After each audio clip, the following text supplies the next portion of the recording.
Hello, it's Mark Atwood here.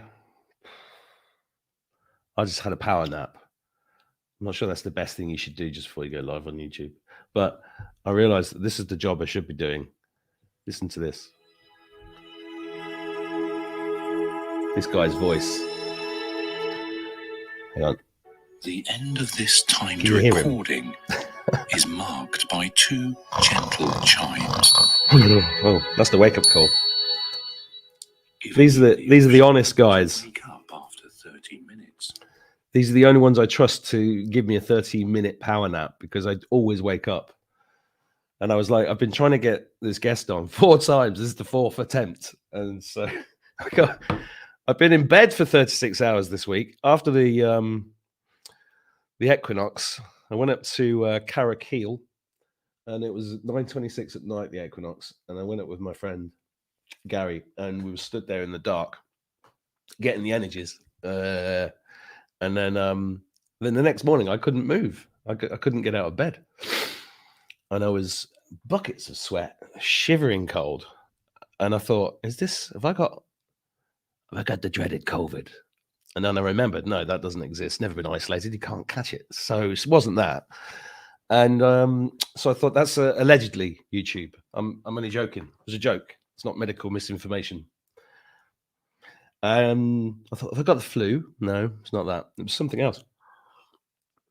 And I actually feel brand new today, but I've not eaten for 2 days. So I thought I'm going to go and eat something really nice from this organic place in the other town. And as soon as I walked through the door, I was like, I need to sleep. And I was like, I'm on in an hour. What am I going to do? So I got the honest guys. Honestly, these guys are brilliant. The honest guys. If when all this is over, I might just go and record a load of meditations.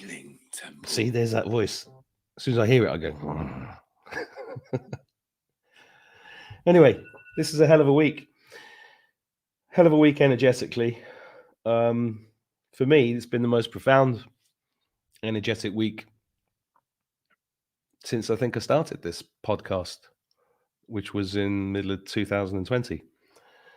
And I'm being told by the universe, you need to rest and take some time out. So I'm not going to do many more shows after this week before the show in Manchester, which is on the 15th of April, which sold out ages ago. I've just finalizing all the details for the Manchester show. That's all sorted. The same as the Irish one. The Irish one's 4 days after that. That's all confirmed and looking good. There's a link below this video if you still want to come to the island. Let me just check that because I think I might extend it. There's a link below this to the Irish Gala dinner. If you want to come, please come. It will be a great evening.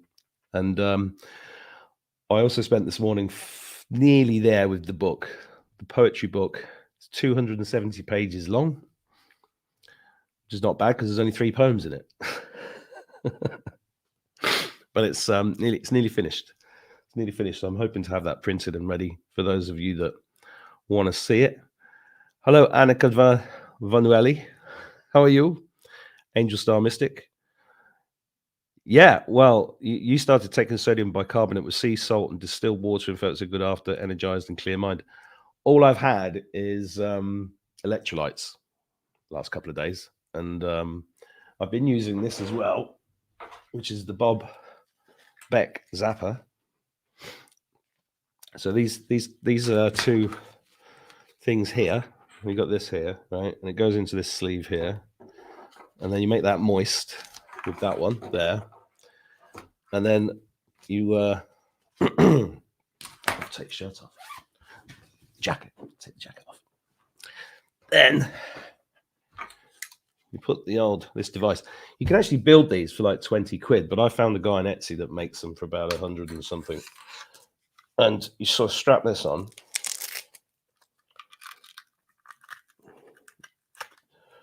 Like there. Oh, where am I? Like this. See the camera? Because it's twisted the right way. Can't. It's all backwards. And then these 2 go here. And this is the hard part. You're going to stick one there and one there. with the sleeve on, and then I just use a bit of masking tape to hold it together, and then you turn this on, and it electrifies your blood. And I'm enjoying it. It kind of clears your blood. Bob Beck, who created the protocol, said it gives you immortal blood. And I'm still using this, which is the Miramate laser, which comes on like this. There you go. So that goes on as well. So I'm doing lots of blood cleansing because I think what happened to me on Tuesday. Hello? Are you all right? Yeah. Oh, right. Can you get me some wine gums? So my son's just come back from school. Yeah, this one here, I did a show on this. Go and look it up. This is, a bit more expensive, but the lasers are really good. And John White invented this. And John White's the one who invented the Spooky 2 scaler machine. So I just put that on for an hour every day as well. And then the electrolytes, collagen. Yeah, I'm just looking in the comments. Celine O'Donovan, you can't wait for the book. MMS has kept me well, I think. Yeah, MMS, I've been using that as well. I think, it felt like an upgrade to me this week, the energy-wise. And it was like a jolt to the body, but what I'm feeling now is really quite profound, and the big shift, a very big shift, and I feel like new information's coming in and new abilities are going to come online. And you can see, the shift this week was such an important week, astrologically as well. The new moon in Aries, I'm Aries. That was on Monday, Tuesday, Wednesday. The 52-hour period in which the chrism oil is supposed to rise was coinciding with the equinox, which I still call the spring equinox. I'm sorry, Antipodean friends, the autumn equinox, or the vernal. I think it's the vernal equinox. Catherine McDonald, looking forward to coming to Manchester. Brilliant. Me too. I'm just going to, if you are coming to Manchester and you don't feel like you've had enough attention off me, please don't complain about it. Last time I did it, there were 500 people there, and I tried to hug everybody. I was on stage for 8 hours. I was organizing everything backstage. I was making sure the food was okay. I was looking after my kids. And somebody moaned about the fact I didn't get enough attention. I was like, give me a break. I'll do my best. That's why the gala dinner is going to be a bit more relaxed, because it's less of a show and it's more of a social gathering. Yeah, just seeing who else is here. May need to stop the electric blood part for a while. Loma. No, don't think so. I'll keep doing it. Do you know, there's 50 years of alcohol and drugs and cigarettes and all sorts coming out. I'm even putting those patches, there's detox patches on your feet that you put on at night and you wake up and they're all black. I love that. There's something really, I don't know, sort of David Bellamy. Can't do his voice. Can't remember how he sounds. He's been dead a long time. Talking of death, my friend died yesterday. 38 years old, double jabbed. I knew he would, but it was still a shock. 38. It's no age. And actually, that reminds me, I'm not looking for sympathy. He's gone. It's his path, right? I'm missing him. I actually am missing him. But, I'm missing a lot of people, as we all are. That's the point, right? But what I'm looking for right here is this odious man. It'd be quicker if I show you on Telegram, actually. I'm going to bring my guest on in a minute. I just wanted to have a chinwag with you first. Look. Yes. Okay.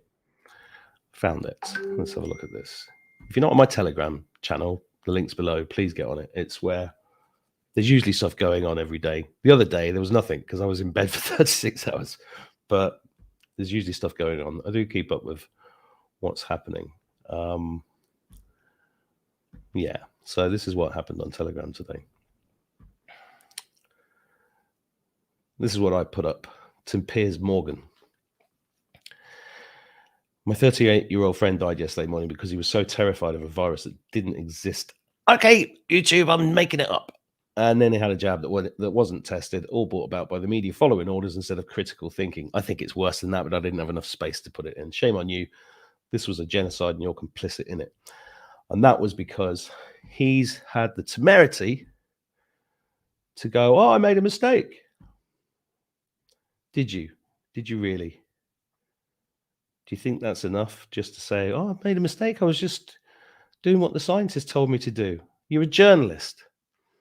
You know, I was a journalist 30 odd years ago. And back then, we were taught to think critically, to ask questions, not to just. There's that woman on the BBC as well, the one who's the disinformation correspondent, who's crying her eyes out on Twitter because people are saying she's a bit of a see you next Tuesday. It's because she is.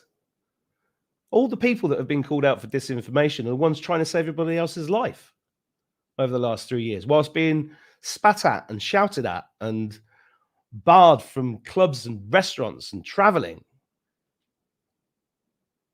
Unbelievable. Anyway, you guys, Granny Growbags. That sounds a bit rude, that name. Or it might be just my head. Nice name. I like a bit of alliteration. Do you drink Colloidal Silver? I do, actually. Yeah. In fact, you can make Colloidal Silver with the Zappa. You just put these in the water. I haven't tried that yet because I've got tons of Colloidal Silver. But yeah. And whenever I get a toothache, I just spray it. It's gone. Amazing stuff. Garlic cleans the blood as well, says Valerie Bolter. Yes, it does. Garlic bread. It's the future. Angelic Mystic is laughing. How many people have we got here? Let's have a look. See, I'm just building up the audience for you, Alex. I'm your warm-up man. Tanya Chambers, Saboteurs. Manchester will be amazing. Yeah, it was great when you were there last time as well, Tanya. I'm looking forward to seeing you again. Celine says, yes, the shift feels huge. Seeing and sensing things so differently. Also feel like I'm going to explode too. Woo! Excellent. Yeah, I know what you mean. I mean, we've spent 3 years being like, and we're all ready to go. And I think it really, I know I've been saying we're nearly there, but it does feel like it. It really feels like it. And I think when you're going through ascension, because I think a lot of us have been through ascension before, just not in the same body, right? When you're going through it without dying, hopefully, it'd be quite funny to meet you all the other side with all the superpowers. Thanks, Celine. Yeah. He didn't listen, though. It's like I lost an auntie to cancer a few years back. And, when she got it, I said, like, stop eating this, this, and this. Start doing this, this, and this. She was going, and then she went off and had the chemo and she was dead 6 months later. You can't force people to do stuff. They just will do what they will do.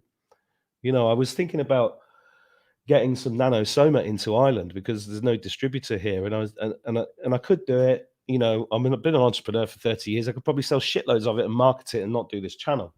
But really, would people believe that something works? Because what they do is they panic and they go to the guy with the white coat who then gives them something else. And because they believe it works, even with all the evidence to the contrary, you can't do a lot about it, really. Can you? I'm just reading the comments. Doobie-doobie-doo. So I have to make this noise when I'm reading comments. Oh, by the way, yeah, one other thing I want to tell you before I bring on Alex is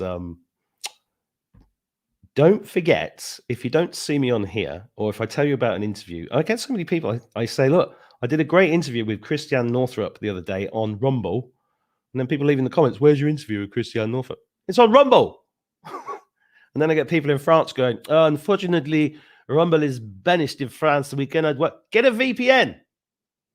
It's called a virtual private network. You can get past everything. It's all about thinking for yourself. Sovereignty is all about thinking for yourself and working it out. And I lay it out. There's links underneath every single video with my email list, events, all the things I recommend. All of that stuff is there. All my social media is there. Go and look underneath the video if you get stuck. But I did an interview yesterday with an amazing woman called Lois Herman, who I met in the States when I was on tour. And go and watch it, because it won't get as many views over here because it's not on YouTube, because everybody lives on bloody YouTube still. But you need to be on multiple platforms to be able to get all the content, and you can't get the uncensored content on YouTube. You just can't. But I'll just give you. This is that's Lois, an amazing woman who spent 40 years in the medical industry, was psychic from an early age, and then eventually said, "Up yours." And I'm going to go and do this instead. And she did loads of spiritual work with us in the States, and she does amazing healings, and she's got some really good insights into how the darkness is working, how to get rid of it, and who she's been working with different extraterrestrials, and some very, very good insights. Go and watch that. Oh, Conception Benson, loved it. Thank you. Thanks for going and watch it. Yeah. Right. Enough of me waffling. I'm going to bring on a very interesting chap called Alex. Hello. Hello, Mark. How are you? Very good, very good. I'm kind of glad that we ended up doing it today in the end, because I was in a bad way yesterday, similar to yourself and your issues. You've had the same issue this week, have you? Yeah, I had extreme exhaustion, if you like, Monday. I'd spend the afternoon in bed. And then I was fine Tuesday. And then yesterday I had this banging headache. I was up in the night sweating and shaking and all sorts of weird stuff. Yeah. Is there anybody watching this, if you've had the same thing, put it in the comments, because I'm getting it anecdotally from lots of people. Yeah. But I see it as a good thing. Do you? Yeah, definitely. Well, I've been keeping up with the astrology, as you mentioned yourself there. There's a lot going on, isn't there? So I think naturally it's going to affect us. Well, I'm no expert in astrology, but I do like watching Pam Gregory, but I do get lost with her. She's so good, and then I just go blah, blah, blah, blah. About 10 minutes in. I should study it more, but Oh, Mike Shinson's in the audience. He says, "Hello, Alex. Long time no see, buddy." Yes, Mike. Good to see you, mate. Mike, I heard Alex talking on the show the other day, and I thought he sounds like he's from near my mum, and he is. Yeah, the good old Black Country. Yeah. Well, I was there last time I was down there. I took Mike out for dinner, and to my favorite restaurant in the whole of the Black Country, which is Miller and Carter. Very nice, very nice. Yeah, me and Mike were on Zoom calls together at the very start of lockdown. I'm talking like April, May 2020. We had a group on Zoom every week, and we just meet up and talk about everything going on, basically. Yeah, well, it's been an interesting 3 years, and you've just tell everybody what you're about and what you're up to. Yeah, so my main thing at the moment is my festival, Soul Medicine Festival. Logo's there. It's an holistic health and wellness festival. Obviously, spirituality is a huge part of it as well, and it kind of encompasses everything really. Live music, do a lot of practices, yoga, meditation, qigong, things like that. Talks on all sorts, nutrition, psychology, again, spiritual kind of topics as well. And yeah, just bringing all of that together, bringing the community together as well. I'll just share your website with everybody. Thank you. Because it sounds great. Yeah, been putting my heart and soul into all of this the last year or so. It's been good to have a focus, but yeah. That's Himley Hall in Dudley. I know that place. Yeah. Yeah, so we've got a one-day event there in a month, the 30th of April. And then I'm excited for that. But what I'm really excited for is in May, we're doing our first camping festival in Shropshire. So that's the one in the middle there, 26th to the 29th of May. Lovely. So yeah. And then another one in Worcestershire in July. You don't like going far from home then, Alex? No, I'm not a big traveller these days. I got a kid, so I keep it local. Keep it local. Yeah. Well, that's how long have you been doing this? Only a year now. But yeah, on the topic of locality as well, I know there's a lot of this kind of stuff going down south, up north. I don't know about in Ireland, but it seemed to be severely lacking in the Midlands. So I thought, why not step up and give it a go? Well, it's brilliant that you're doing that. And as soon as I could get out, I went and did live events. And the first live event I did was in Birmingham, the Great Awakening tour. Mike was there; he was on stage as well. I can't remember what was that area, Mike. I can't remember where it was. It was in the middle of Birmingham, I think, and it was in May. And it was I presented the 8 hours, as I tend to do. I'm probably not going to be able to do it anymore with all this sleeping. And there were 650 people there, and the energy, after being pent up for 2 years, the energy in that room was unbelievable. And then I learned something very interesting about the West Midlands, and that was that Tolkien based Mordor on the West Midlands. Bloody hell. Yeah. And where I'm based is the Shire. In fact, there's a cave near me called Gollum's Cave, which is allegedly where Gollum. So you're basically in heaven and I'm in hell, more or less. Well, I wouldn't. Well, no, I think we're both betwixt the two, aren't we? Yeah.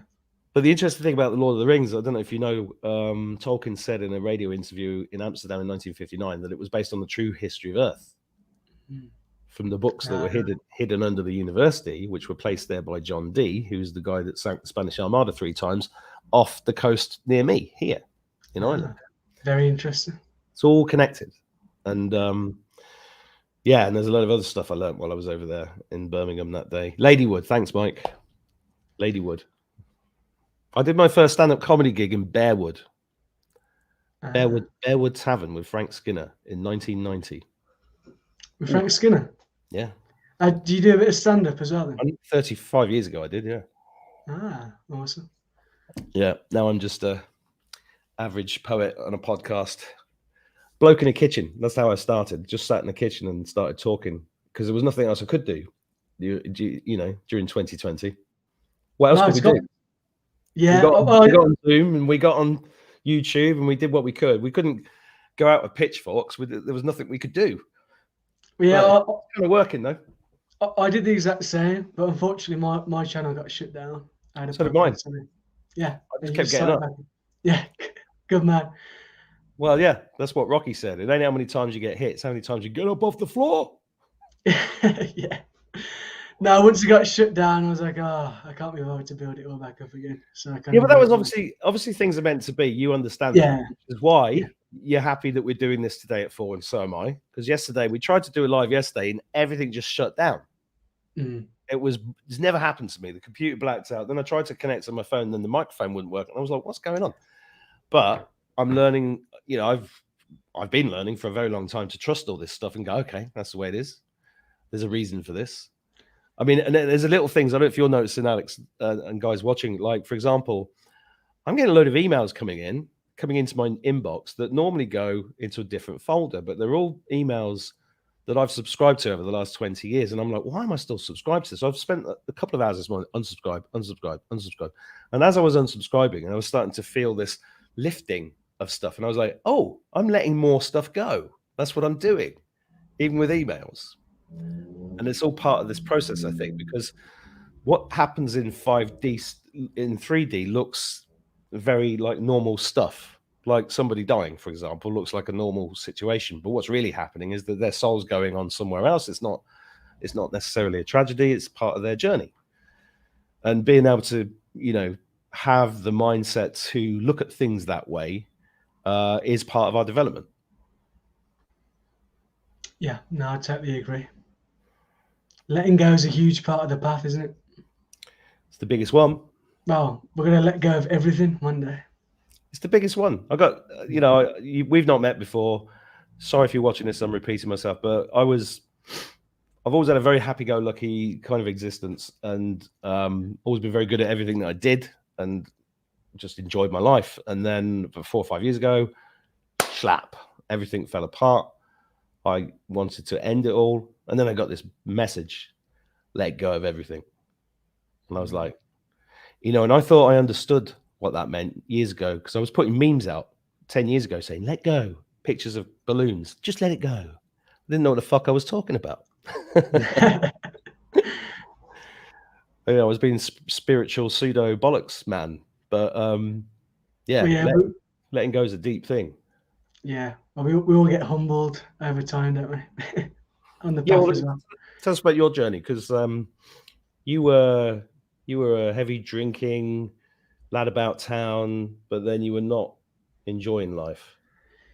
Yeah, so I'll go back 10 years to start with. There's I lots started working in the corporate world, and I was addicted to cannabis. I'd say just not happy in life, and I got really depressed. But before that, I was really happy-go-lucky. I was always a happy guy, really.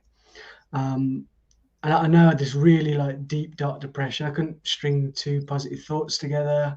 Sometimes I'd eat my breakfast and just throw it back up because I was like, anxious about going into the day. And it was quite scary. I was like, am I ever going to get out of it? Luckily, after a few months, I kind of was like, right, snap myself out of it and tried to improve myself and improve my life. So that was like a first sort of mini awakening, because just before that time as well was when I started getting into David Icke, and I was questioning the world and the systems, everything. And people I was trying to talk to about it just thought I'd completely lost the plot. So I was very lonely in that sense. It wasn't like it wasn't a big thing 10 years ago. It wasn't like now where people are open to how corrupt everything is. So yeah, and then went traveling, but I was still doing a lot of drink and drugs. Lots of good times, lots of up and downs. And then I lost my dad not long after I came back from traveling. I was really close with. That was a really difficult time. I was kind of caring for him the last 3 months of his life, just watching his kind of body degrade like that. It was just difficult. And then I had a mystical experience off the back of that, which kind of changed everything for me, really. A couple of nights before he died, I woke up in the night. I couldn't move my body. I was just like flat like this. Felt like I was being pinned to the bed. And this black angel was at the end of my bed, just with its wings out like this. When you say, I heard you say this on a show the other day. When you say black, I kind of had in my head it was like one that had been painted with like tar, or was it like a angel of who's black instead of white? Kind of like ghosty, but black. Yeah. Okay. Yeah. If that makes sense. Did it speak to you? No, just stared at me for about a minute and then poof With went. the wings out. Yeah. Wow. Yeah. I didn't have a clue what was going on. And I think I literally just fell back to sleep. Didn't think anything of it really, because there was just a lot going on. But anyway, 2 days later, my dad died. So I thought, well, it was obviously, some kind of message to be ready for that. So if it happens again, I'm going to be like, family members, I'm afraid one of you's gonna go see. But no. And then 2 nights after he passed, same thing happened again. I was pinned to my bed, couldn't move, and this skeleton walked across the bottom of my bed this time. I had the same mannerisms as my dad and everything. I just sat cross-legged, was just smiling at me. And what, a skeleton? Yeah. How do you know he was smiling? It still had a kind of mouth. He was just smiling at me, and it was kind of like it was him saying, "I'm in this other realm and I'm happy." And but before that, I was mega atheist and everything. So to me, that was like. When I listened to you tell the story the other day, I switched my dad's life support machine off when I was 17, and it broke my heart. And I became an atheist after that for years because I couldn't understand. And then in the last 3 years, I see him. He's around me all the time. It's amazing. Yeah. So I totally relate to this. Yeah. Yeah, definitely. Well, I felt him with me a lot, especially the first year after he passed. And there was a lot of synchronistic things happening. And then I got really into meditation. I was meditating pretty much every day, kind of was just really helping me heal from the whole situation and manage it. And in fact, so much so that a few years later I went over to India and learned to teach meditation as well. Wow. And now I'm on quite a few meditation apps and things. And that's been a really nice journey, because those same apps were what helped me get through losing my dad. So now, like, I'm on there and you get lovely comments like, I listen to this every day, or this has helped me through a tough time. So it's been really nice to go full circle and give back in that sense. Yeah, well, you went on the path. It was great. Yeah, definitely. And yeah, I've just dived into everything I can since, threw myself at everything, plant medicines, all sorts of different workshops. Some stuff's worked for me, some hasn't. But yeah, it's been great. I'm just going to blow my nose. It's going to be very noisy, so I'm just going to. No worries. I'll have a little drink while I'm waiting. That was noisy. Whew. I had to mute myself, guys. You'd have thought there was a fucking elephant dying in the room.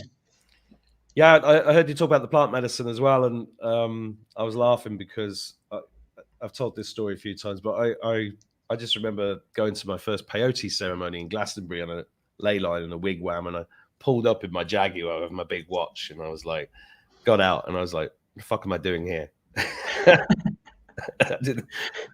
And the peyote it's called the Way of the Warrior, and it was a Mexican chief called Cuauhti, and I felt really out of place there, but I stuck with it, and I kept sneaking out for fags, and I kept getting told off. Oh, don't smoke, you'll ruin it. And I was like, all right, fucking hell. And I go back in, and you're supposed to, you get the peyote in this beautiful ceremony. I mean, I recommend everybody should do it just because it's stunning. You know, if you've never experienced anything like that, especially in the morning when the light comes through the wigwam, it's just amazing. But I was, given this peyote, didn't have a clue about this. I mean, my 20s, I never touched psychedelics or anything like that. I was a pilot in the Air Force, so that was my first job. So I never touched anything like that because it was drilled into us, never go near that stuff because you won't be able to fly a plane. And I was like, fuck, better not then.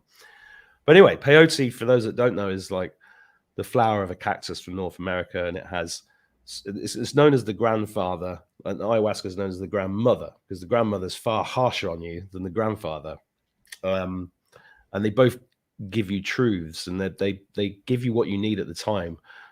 But peyote is definitely mellower in terms of its effect. But I remember taking it, and you're supposed to sit up all night like this while all the music's going on and the chanting and the singing and everything. And I just went, I was just sat there going, what's going on? Enjoying the music and everything, and the fire's going, and I just went. And I was down there for hours, and it's only when I did it a few years later that I realized, like, oh, actually, I can do this because it's all about. And they give this to 3-year-olds do this in tribes. It's all part of their culture, and it is a very interesting thing to go and do if you've never done these things. And you did ayahuasca as well, did you? Yeah, I've done ayahuasca. I haven't tried peyote. That's next on my list, I think. Yeah. It's not very common these days. I don't hear many people facilitating it.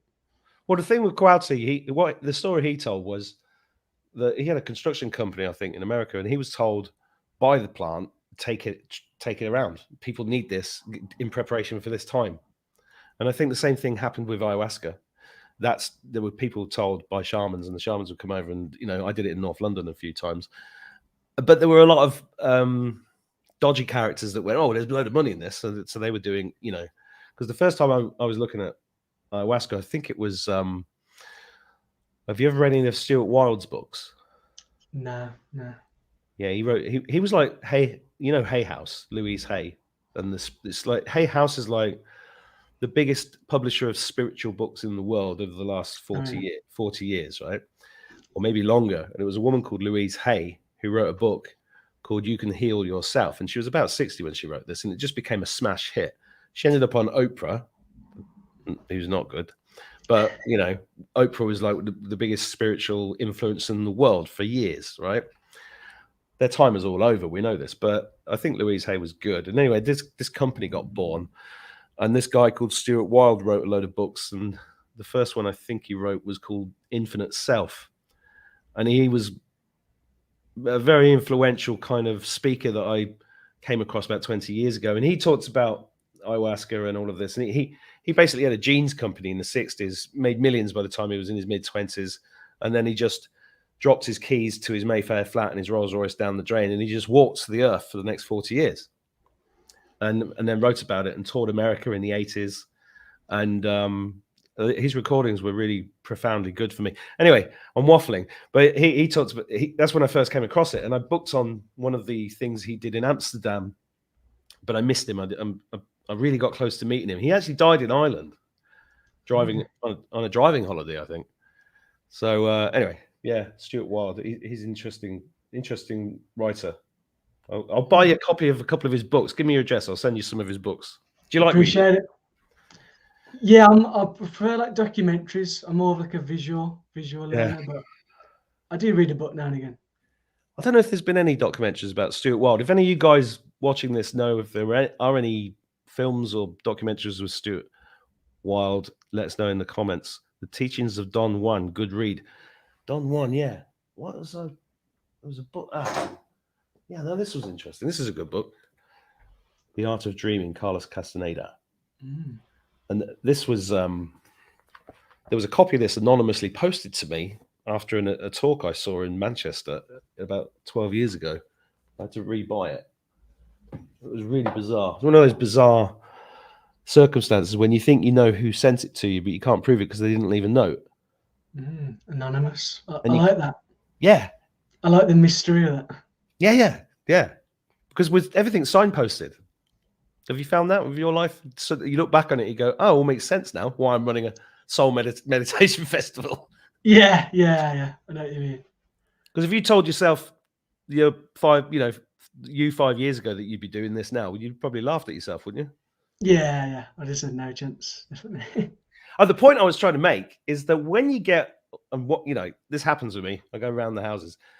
When you get all those people in the same space at the same time with a similar intention and the right frequency, it has a profound effect on the energy of that area for miles and miles around, and all the people and the consciousness of all the people around. Have you noticed that? Well, I can't say I've noticed it myself because I'm obviously there at the event, but I'm sure it does. I don't deny that. I think you can build up a very powerful energy. And my big dream for my day event at Himley Hall, because that is a very populated area in and around it, is to, when we've kind of covered the whole field, when I build it up to being a 2,000-3,000 people event, to do like a huge meditation, and where we actually send out vibrations intentionally to the area. Yeah. I think that'd be pretty epic. No, that'd be amazingly epic. I mean, I don't know whether I kind of like, I've moved around the world quite a bit, and when all this kicked off, I was like, what am I doing in Ireland? And then it hit me. Oh yeah, I'm here for this reason. And then when I started meeting people across the world through this work, I realized everybody was exactly where they needed to be at this point, because we formed a grid of light. And that has held things together. And then when you get together with people, like, that's why I was telling you that the Birmingham thing, I was like, the light was amazing. No, not everybody there was good. There was some dark infiltration there, but we just blitzed it.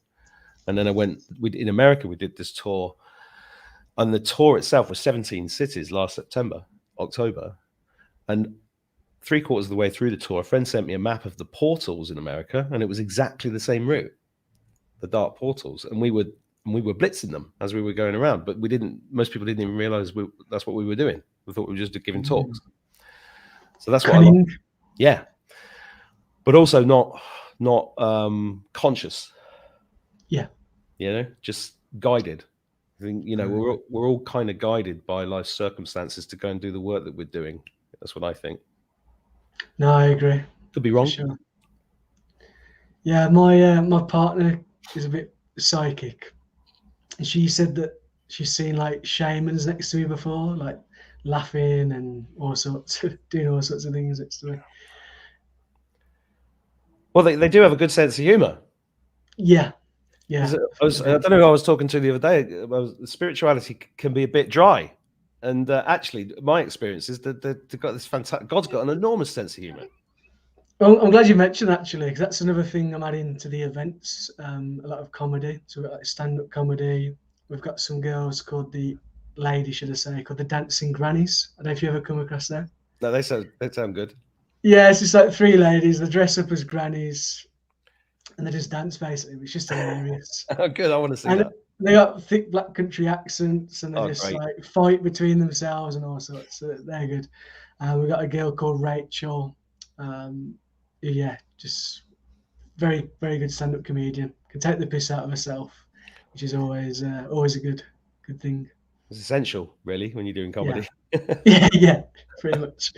Well, this is great. So you're going to bring comedy. You got music. What kind of music have you got on?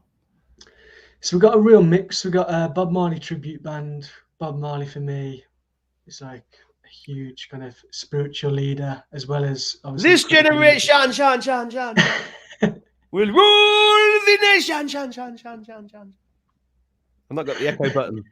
You'll have to come along and introduce them like that. That'd be epic. Did you hear that song he wrote when he ran out of booze and food? No. No rum and no pie. That's not my joke. That's from years ago. Kevin, I can't remember his name. I think it was Kevin. Yeah, Kevin Ceesay. Yeah, that's 34 years since I've even thought of that joke. I'll have to whip that one out to the guys. They'll probably just look at me blankly, but I'll try. I just want the audience to know, I have noticed the double entendres that he's just did that I didn't do because it's a family show. Okay, just want you all to know that if you're looking back on this, you'll see. What's a double entendre? A double entendre is a double meaning in French, and it's when it's like Finbar Saunders in Viz magazine. Do you ever read Viz? You know, you're too young. Well, you just said about have I ever come across these two grannies, and I thought I'm not saying that joke, and then you said I'm going to whip this one out in front of the lads, and I said I'm not going to do that joke either. I'll let him talk. Oh, come on, to the jokes. Well, no, I've just met you. I don't, you know, and I've been talking a lot today. Considering I just got up from a kip, I'm very chatty. Anyway, go on. Must have done you good. So yeah, we got those guys. We're kind of using a mix of cultures. Obviously, that's the reggae Caribbean vibe. Yeah. We've got a girl who's very influenced by ayahuasca, which is obviously an important thing for me. And her music's like beautiful. Did you ever do you know the song "We're Coming Home," like, which is an ayahuasca kind of song? I might know if I heard it. Like the dolphins in the sea, gonna go high, so high, like the eagle in the sky, Pachamama. That one. Yeah. Home to the place where I belong. I fucking love that song, especially when you've just finished an ayahuasca ceremony. Yeah. It's gorgeous. The music blows your mind, isn't it? It really. Stuff. Well, because you can see the notes. Yeah. You can hold them in your hand. Yeah, and the musicians just like angels, just like. Yeah, right. It is mind blowing. That's great. So she's gonna. What's her name? Sarka Elias. In fact, there's two. There's her, and then there's a band called Ancient Baby People. She's a pretty epic name. There's similar sort of vibe as well. Ayahuasca influence. And then we've got a guy called Radhika Das who's doing kirtan. Do you know kirtan? Rings a bell. It's like it's a very Hindu tradition. So they'll sing a line. So it could be Hare Krishna. Oh, hang on. Yeah, no. Let me tell you this, right? So one of the peyote ceremonies I did, Kouati comes in with 3, 4, 5 Sikhs behind him. Huge fellas, right? I've never seen such big guys, and they got kilts on. And I didn't know that Sikhs wore kilts, right? And then they sat down. They did Hare Krishna for 6 hours. And I didn't know that there was this tradition of doing that with cannabis in their culture. And we just sat there doing Hare Krishna, Hare. And this is something I used to laugh at when you see, when they used to go past you at the bus stop when I was a kid in a line, the Hare Krishnas. And then suddenly I'm in this ceremony doing it. Yeah. And it was so intense. It was amazing. Yeah, no, it's really cool. And obviously they start it slow, don't they? So say if it's Hare Krishna, Hare Krishna, and then the audience does it back, Hare Krishna. And by the end, everyone's up, Hare Krishna, Hare Krishna. Well, because it's all frequency. Yeah, it's beautiful. It's real medicine. Definitely. So many different paths to God. So yeah, we've got him. He's doing a lot of big festivals, actually. He's doing like Russell Brand's and things like that. So really good to have him on. What do you think of Russell Brand? Russell Brand. Overall, I really like him. I went to see his live comedy last year. I've seen a few little things. I went to see him about 5 years ago in Manchester. He was brilliant, right? And he's a brilliant talker, and he's done a lot to talk about the right subjects. I just go, Katy Perry. And I go, But long time ago, though. Yeah, but You know, she's like a high priestess within the satanic shit. Yeah, I reckon he might have been deep in it at the time. But then again, look at the shit I was into 10 years ago and I cringe. So Yeah, there was a bit of a difference having a few beers and a few spliffs and what they do in Hollywood. well, yeah, it wasn't just that, but yeah, nothing like that. No. I mean, he is very funny, and he has done an incredible job in the last couple of years. I just don't trust anybody. But No, I don't. I don't even trust myself. So you can't anymore, can you? Don't trust anything. No, I do trust myself. I trust God. That's what I've come to learn. Yeah, that's where the peace is for me. Yeah, that's where the peace is for me. All God's plan. So we're gonna be fine. Oh yeah, 100%. While you're talking, I'm looking at the activities on your festival page. See if you missed anything. Sound baths. Let's talk about sound baths. Yeah. If you haven't done it before, sometimes they use gongs or singing bowls, and again, it's about vibration, relaxing the cells, relaxing the central nervous system. And it can be a healing experience. Sometimes people get emotional because obviously when you relax everything, that's when your stuff, your inner work can come up. Do you know what the most powerful healing experience I've ever had, better than any of the plant medicines? Breathing. Breath work, yeah. I couldn't believe it. I think it was a woman called Rebecca Dennis. Look her up, guys. I should get her on the show. I don't know if she'd be interested, but what a woman! And it was it's exactly the same experience as I was at the first peyote. I'm in the woods at this sort of spiritual gathering. My kids are going, "What are we doing here?" And I'm like, "Oh, don't worry about it. You know, we'll do our best." Wait, have they got any beef burgers? No, it's just mushroom risotto. You know, it was like that kind of gig. And there was this tent there, and on the notice board it said breathwork. And I put my name down for it, and I was like, "Oh, I can't be asked going to this." So I was late, and I walk. You know, when you walk in a room and everybody turns and looks at you, and I'm like, "Oh shit, it's not looking at me." And so I sat down, and then they give this talk, and it's just this ancient techniques of breathing. 3 hours later, I'm the only one left on the floor going, and everybody's gone. Yeah. And it was, yeah, mind blowing. You got any breath work? Yeah, we've got breath work there. Yeah. Brilliant. All of our events, we've got a breathwork practitioner. So yeah. Fantastic. Who's doing that? So at Himley Hall, we've got a guy called Randeep and also a lady called Susan Hawkins, who's actually one of the dancing grannies, so multi-talented. Oh, wow. Brilliant. Yeah. And then camp out, a lady called Andy Amis, who I've actually never met in person. Camp out, that's the camping event. Oh, I thought you meant Campo, which is that's the poison, the frog poison in the arm, isn't it? Yeah. Oh, I've done that. I don't think I'd do that again. I've never done it. I got close to it, but I wouldn't advise it personally. But really, some people say they get a lot of benefit out of it. I was just a mess, throwing up everywhere. I nearly shit myself. Yeah, that's the thing about ayahuasca. Everybody says I never threw up because 2 hours in, everybody's going. And the first time you do it, you're looking around going, what's going on? Well, yeah, on ayahuasca, I have been sick, but at least once you're sick, I'm having a huge benefit out of it. I'm going on this amazing journey. Cambo, I was just doing all that and then just passed out and felt like shit. So doesn't make me want to go back and do it again. You might as well have a bottle of tequila. Yeah, I probably feel better the next day. No, but the same thing. Some people say it's incredible. Yeah, and I've been advised to do it to stop me smoking because I still persistently smoke cigarettes. That is a thing that I hear a lot with Camber. That's good for stopping addictions. Like on the one I was on, there was a few guys who were ex-alcoholics, and they said that they literally just stopped like that after doing Camber. So yeah. You listening, you lot, you should come to this event. If you're even if you're not in the UK, fly over, come in. Yeah, you've got a lot of Americans, haven't you? I watched one of your podcasts and you mentioned you've got 40% American, is it? I think, yeah, it's about 40%. Amazing Americans. Yeah. Please do. Fly in. Yeah. Well, no, I did the event in Manchester in November. People came from Australia for a one-day event. Crazy. The Mark Atwood effect. Yeah, it's got to blow my nose again.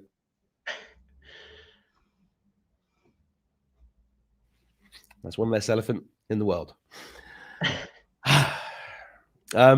Look, people are saying you're a sweetie in the chat. Look at this. There you go.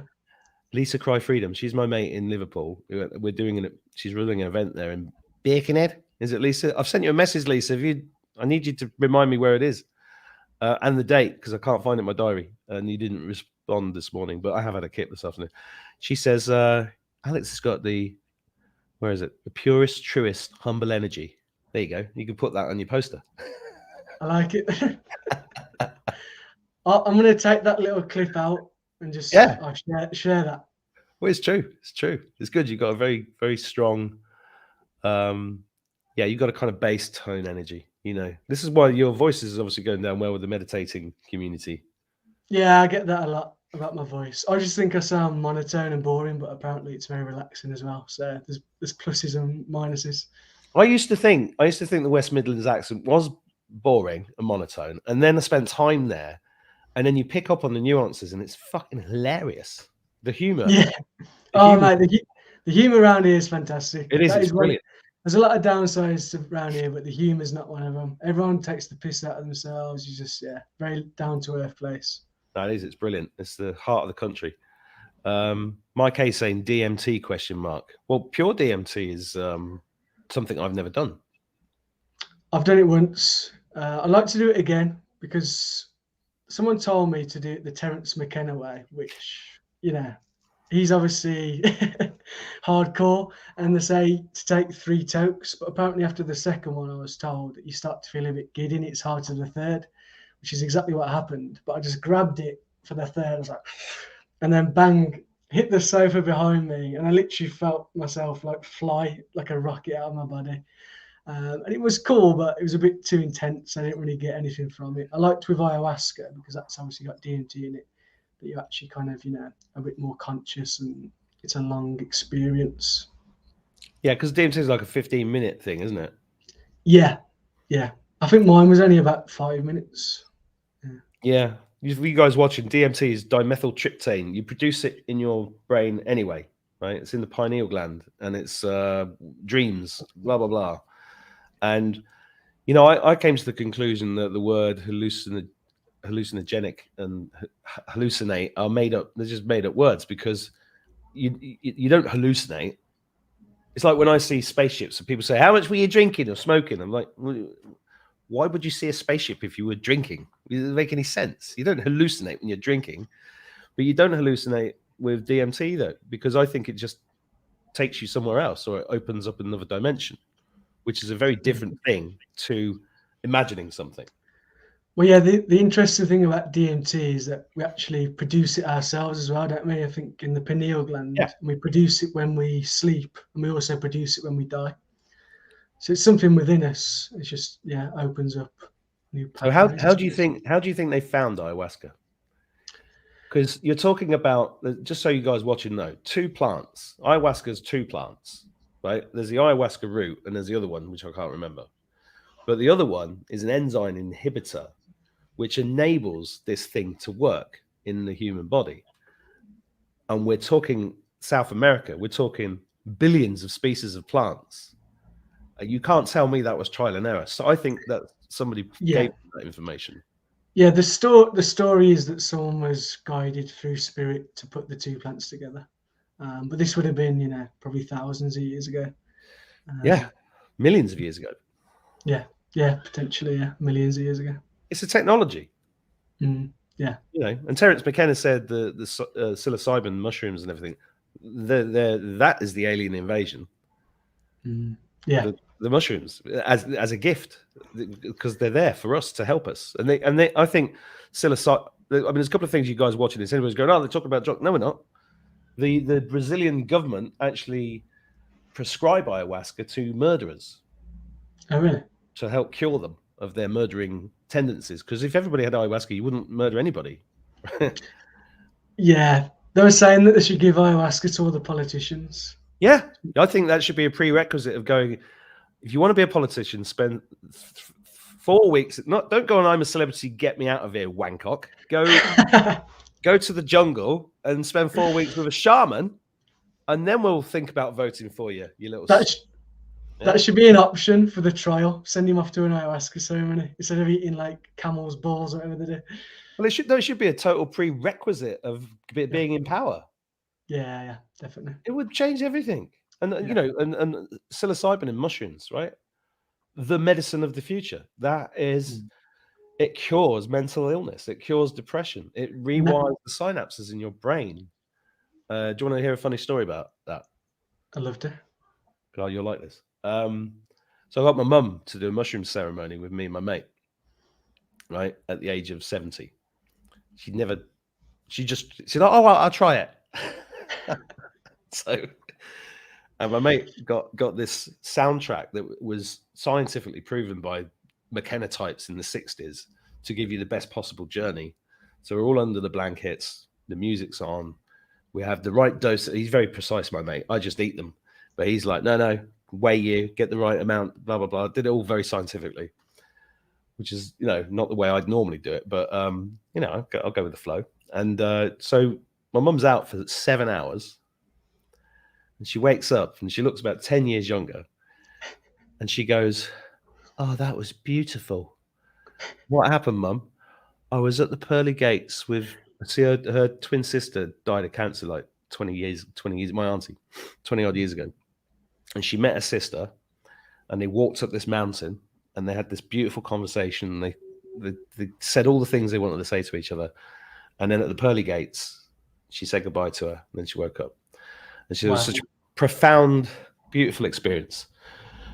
3 weeks later, I'm in a pub in Stourbridge having a pint with my mum and her mate who just lost her daughter. And we were talking about whether there was life after death. And she said, "Do you think there's life after death, Mark?" And I went, "Yeah, of course there is. Life's eternal." And she went, "I feel so good. Thanks for telling me that. Do you want another drink?" And then my mum goes, "There's no such thing as life after death." And I went, "Hang on, you were just up the mountain with your sister." She went, "Oh, I forgot about that. God, it didn't stay over long then. The experience. Well, this is what happens with people. Yeah. They twang back to that's what I think COVID's been all about. It's like I did a load of shows in the beginning of my podcast with really couple of brilliant people, and they come up with this term, the twangers. It's like you can tell them something and they go, "Oh yeah," and then they just twang back to what they're programming. Yeah, I've experienced that quite a bit. Yeah. Mm. My mum, I've been telling her about all of this stuff for 20 years. And then last year, I looked at her in the garden and I went, "You've had the jab, haven't you?" She went, "No!" And she ran away. And I was like, "Oh, she's fucking had it." Have you ever heard of the guy Jason Christoph? No. He'd be a great person to have on here. He's like a Canadian mind control expert. Oh. And he just knows a lot about psychology in general. And then one of his big things is like herd mentality, and how even if presented with some real accurate information that makes sense, the vast majority of people will go with the herd because that's where they feel safe. And it's like a survival thing, because obviously years ago when you were in little villages, if you went against the herd, you could have been booted out and then eaten by something or whatever. So yeah, I think that's a big part of why people act out that behavior. Yeah, but I've never, ever felt like being part of the herd. No, me neither. I was never really good in teams. I was like, just leave me on I'll do my own thing. Yeah, same. Yeah, it's interesting. Well, I mean, do you so you were an atheist. You saw this angel, and then your dad as a skeleton, and you had these things, and then you went off meditating. Have you discovered any psychic abilities or any kind of tingling sensations, intuition, or, this kind of mystical stuff? Yeah, I've had astrological readings of a few people, and they always say very intuitive, which I think I am. I've seen a few auras here and there, but that's about as far as it goes in terms of psychic abilities. Yeah, I'd say that those two, mainly just intuitive. I can kind of get a feel for someone very quickly, or just a situation. But yeah, I'd like to see more auras because I really enjoyed those situations. It's only happened to me 4 or 5 times, but yeah, I can see a clear coloured ring around the outside of someone. Yeah, that's. I think I've only seen that As an adult, maybe twice. But as a kid, I seem to remember that all the time. Oh, really? Yeah, well, I think we've all got these abilities when we're kids, and it gets battered out of us by a full spectrum attack. It's the food, it's the paint, it's the water, it's the fucking TV, it's the everything, and now the EMF, and it's all about keeping us in this prison, Yeah. keeping us Well, disconnected. Yeah, well, I live quite close to a 5G mast, and I've had that many colds this winter, and I do put it down to that because I only just moved here. But yeah, you can't be 100% sure. But you're well, the fact that you're organising these festivals, how did you come across all these people that you've got managed to pull together? Just from going to other things, or? Well, in this area for like my event in Himley Hall, I've been very involved. Obviously, I teach meditation. I know a lot of these people, but now it's growing and expanding. Just social media, looking out for people. I've had recommendations of people I trust and things. So yeah, it's just been nice, really. I've also just travelled to places, like rocked up at yoga studios with some flyers. So do you mind handing some of these out? I've got an event in a month or so. Do you fancy getting involved and teaching a class there? So it's great how it happens, isn't it? Yeah, that's it. And I kind of like those situations because it feels more old school and natural. Yeah. And what else have you got here? Who's doing the cacao ceremony? So got, again, another one of the grannies, Deb, does the cacao. Got to meet these grannies. They sound brilliant. You love them. They're quite famous in the Black Country. So yeah, she does the cacao, and there's a woman called Andrea. This is an interesting one. So in an ayahuasca ceremony, she'd never sang or anything before. She started singing. Yeah. Not even songs, just like this real ethereal voices coming out of her. And then now that's what she does. And it is amazing. It sounds like an angel's singing. Well, ayahuasca triggers these things. This is something I've touched on a few times. There was one time I did it where it literally had me against the wall and was doing it. I could feel it doing this to my vocal cords because it was teaching me how to clear the chakras with a tone. Have you ever done that one? Have you ever been taught that? No, I've done is that sounds and things like that? Well, it's different for each chakra. The one I remember the most is the crown chakra. Do you want to hear it? Yeah. I might not be able to do it because of my throat. I can't hold it for long because I've got this tickle. Yeah, this is but yeah, the noises were. And it's a high frequency of here then. It's high here and it's low down here. And at the right frequency, you just shatter it clean. And it was really hard work. I remember thinking, that was hard. Oh no, got to do it again.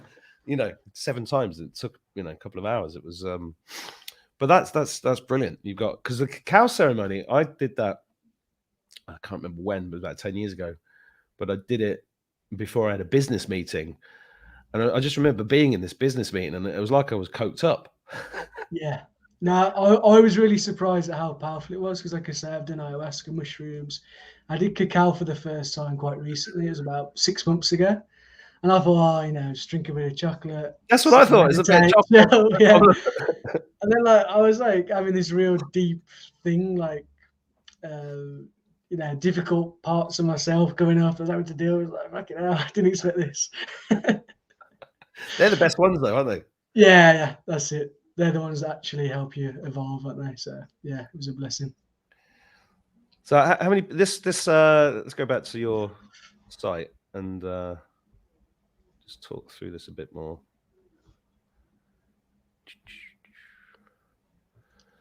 So this is all 3 of them, and this is the kind of generic page just to get a feel of what we have at most of our events, basically.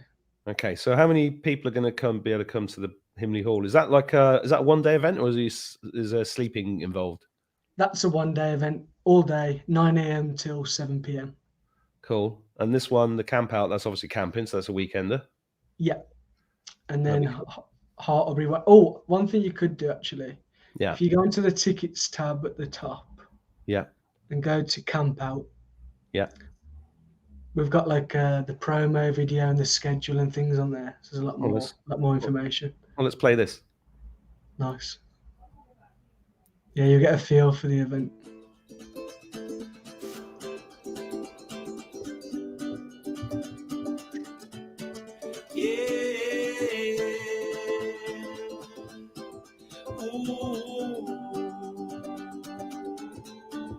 Caught up in specialness. I wish you could see that we are kings of There's me. playing, That's my little one. begging for misery. We get lost in comparison, looking outside of me.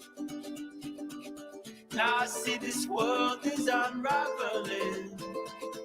I wonder who could we be? Oh, I don't want to see us lose any more time. This moment is a mountain to move. Yeah, yeah, so move it inside. Wake up now.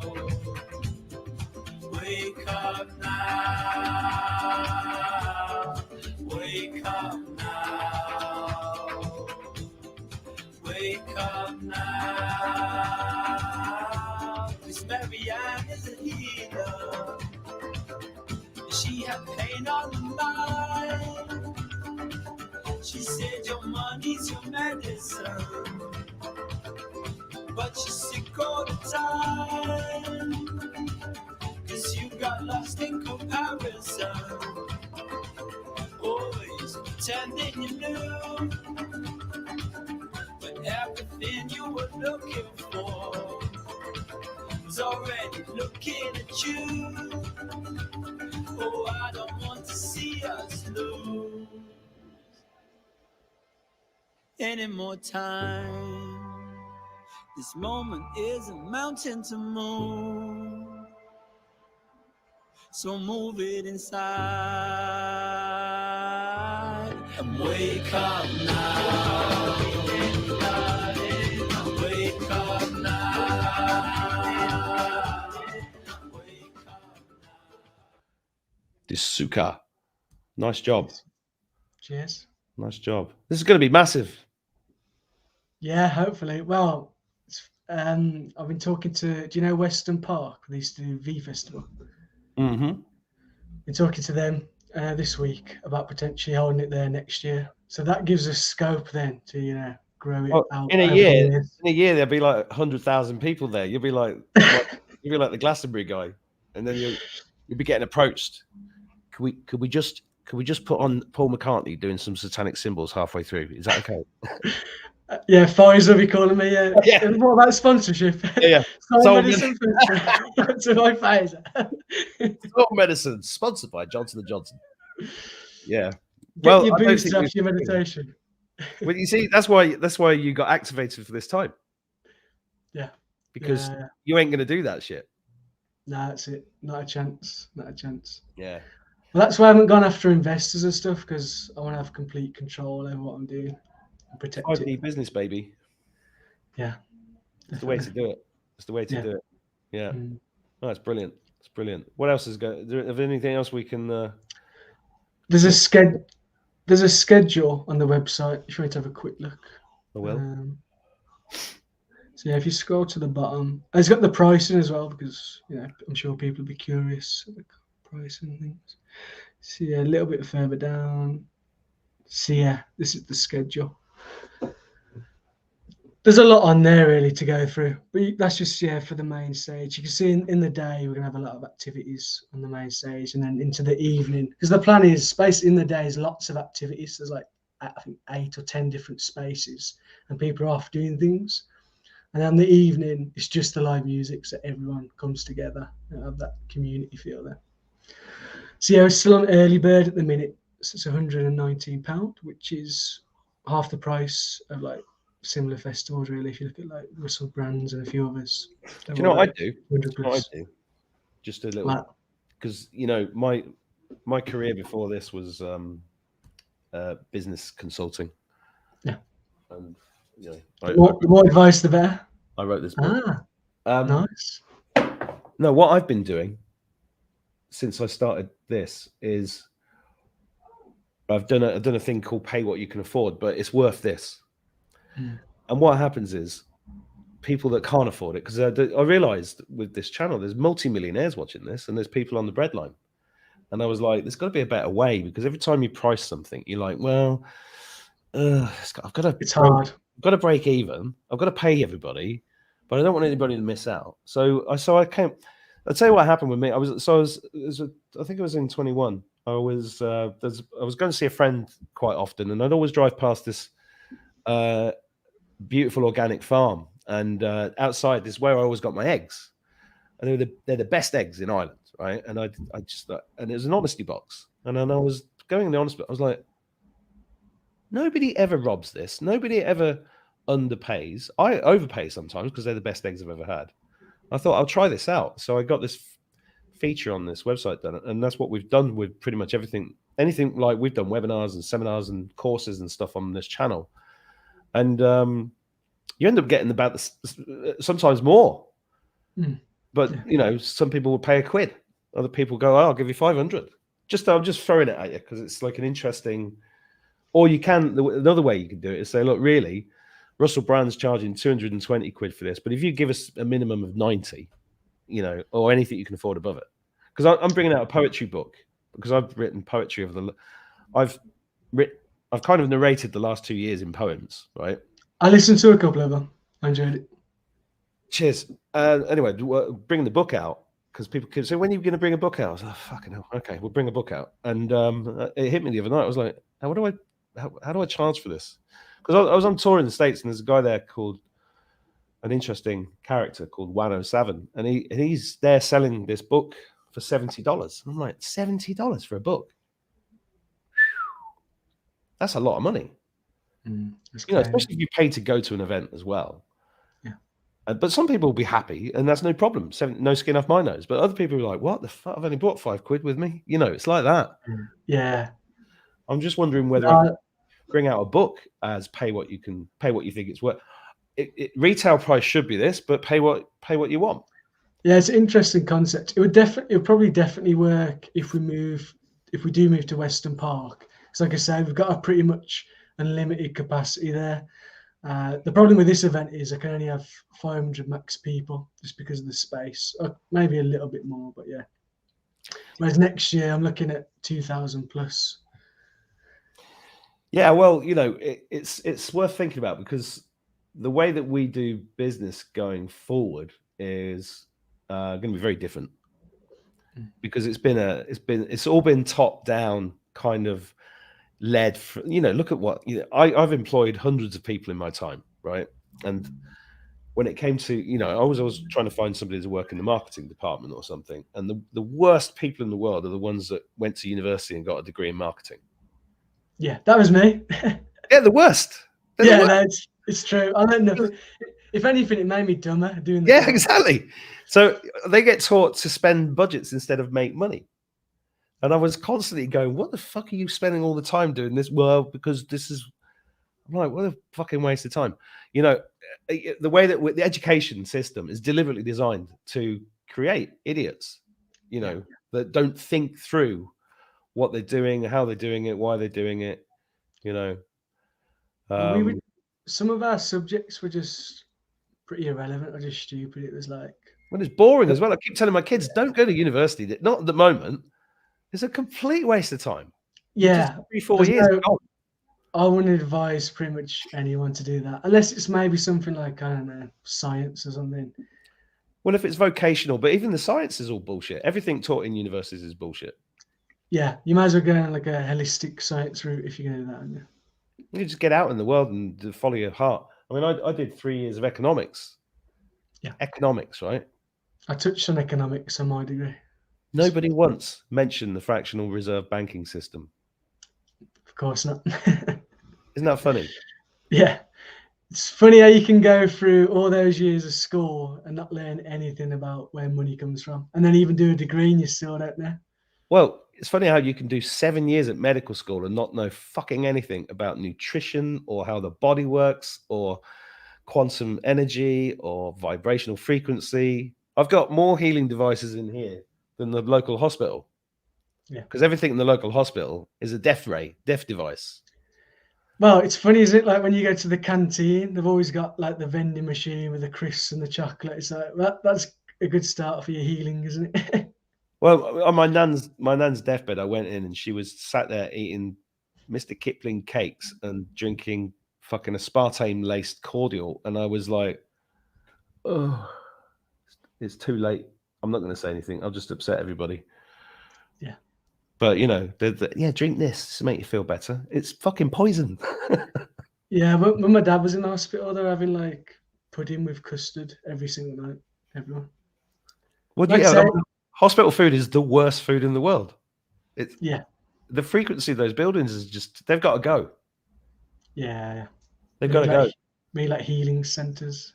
Proper healing centres, you know, birthing centres, schools set in the forest where you only go in for a couple of hours and you're learning stuff that's useful, you know, and then we've got a whole bright future. Are you doing any kind of, I don't like using the word imagineering, but you know, a lot of it, I suppose, happens around the campfire at night.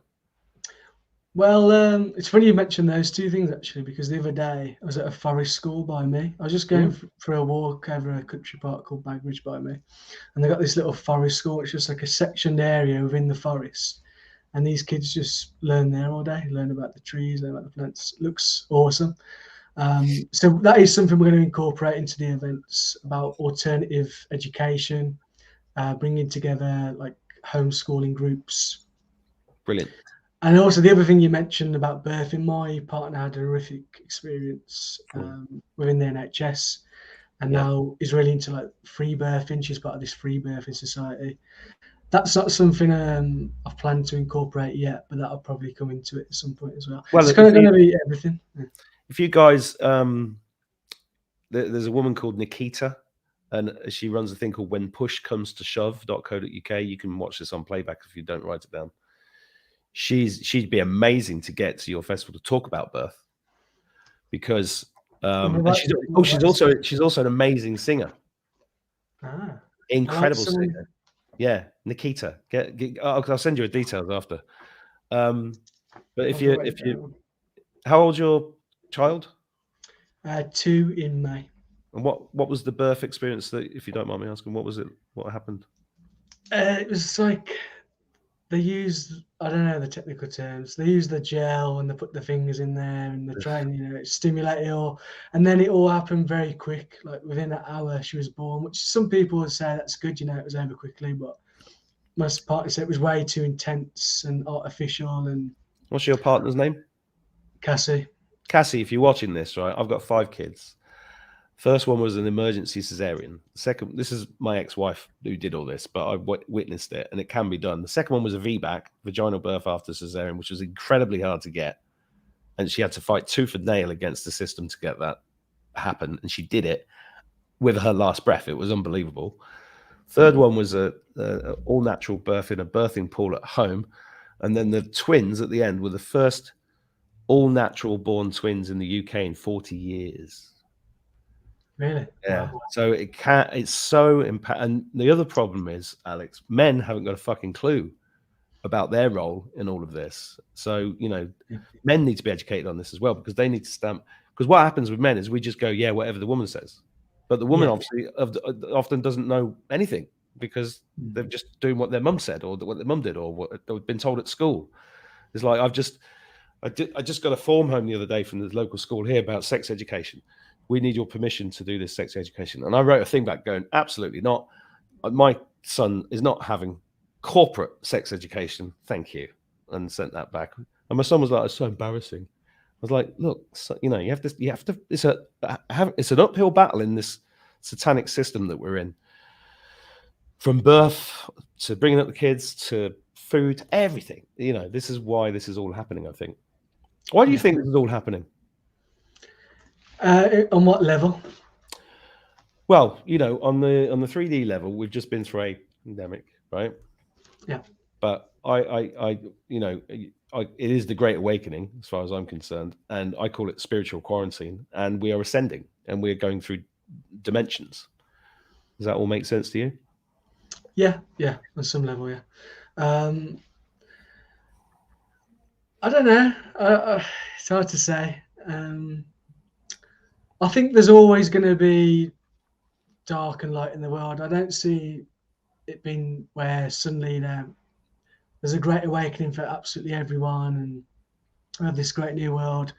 I'd love it if it happened. I'd love it if I was wrong. I just personally don't see it. I think there will be progress in some areas, and I think we'll be more enslaved in other areas. And if you want to be free, you'll be free. And if you don't want to be free, you're going to be pretty enslaved pretty quickly, I think. Mm-hmm.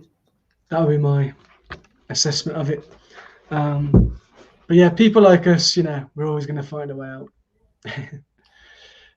Well, it's a choice. I think it's always a choice. You get presented by choices in life, and one road leads to fulfillment and happiness. The other one leads to enslavement and death and shite. Yeah, that's it. I know which one I choose for sure. Yeah, I'll see you in the death camp. Yeah, see you there, man. But it is such an important thing. Like when you play that promo video there, my daughter came up and I was going to cry on camera. I was like, God, this will be embarrassing. So I was just thinking about what it's all about, our kids' future. It is. And the future of everyone, because, if we're not all being active out there, then things could take a very dark route. Precisely, and I'm glad you're doing this, and been great to meet you. We're going to wrap it up there. We've done a good hour and 20. Well, mind you, 20 of that was me rambling at the beginning. So thanks, Alex. Good to meet you. Good to meet you too. Thank you so much for having me on. My pleasure. Best of luck, and see everybody. Have a wonderful whatever time of day it is, wherever you are.